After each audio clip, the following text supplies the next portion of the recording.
Bismillahirrahmanirrahim. Assalamualaikum warahmatullahi wabarakatuh. Pada hari ini saya akan menerangkan tentang konsep nasakh dan mansukh, iaitu salah satu cabang penting dalam ulum Al-Quran yang membantu umat Islam dalam memahami perkembangan hukum hakam syarak dalam Islam. Pertamanya, secara bahasa, nasakh bermaksud menghapuskan, menggantikan, memindahkan atau menukar sesuatu. Dari sudut istilah pula, nasakh ialah pembatalan atau penggantian sesuatu hukum syarak yang telah ditetapkan melalui dalil syarak yang datang kemudian. Manakala mansukh ialah hukum yang dibatalkan atau digantikan tersebut. Konsep nasakh dan mansukh berlaku kerana Islam diturunkan secara beransur-ansur selama lebih kurang 23 tahun. Dalam tempoh tersebut, masyarakat Arab sedang melalui proses perubahan daripada kehidupan jahiliah kepada kehidupan Islam.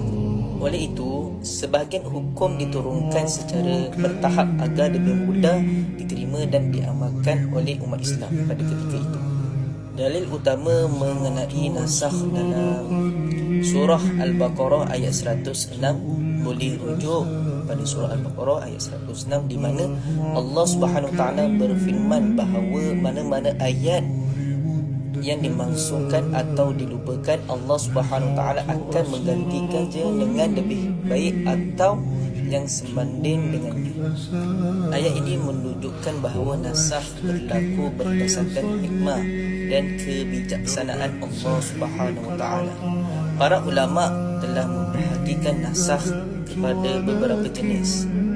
Pertama ialah nasakh hukum dan bacaan, iaitu ayat tersebut tidak lagi dibaca sebagai Al-Quran dan hukumnya juga tidak diamalkan.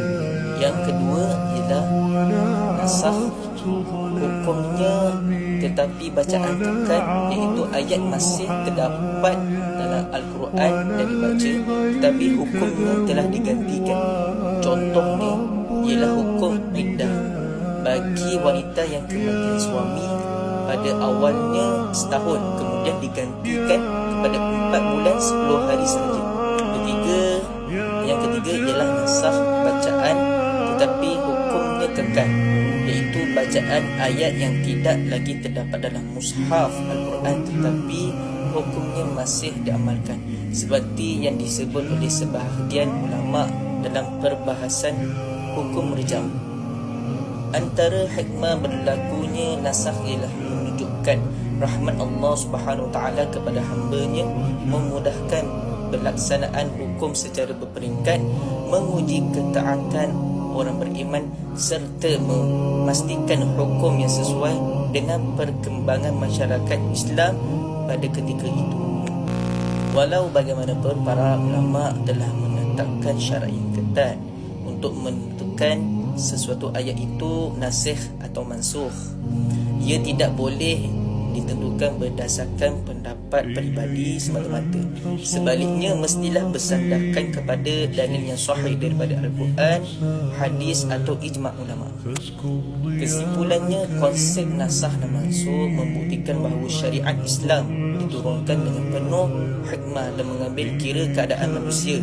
Memahami ilmu ini membantu kita dalam mentafsirkan ayat Al-Quran dengan tepat serta mengelakkan salah faham terhadap hukum hakam Islam.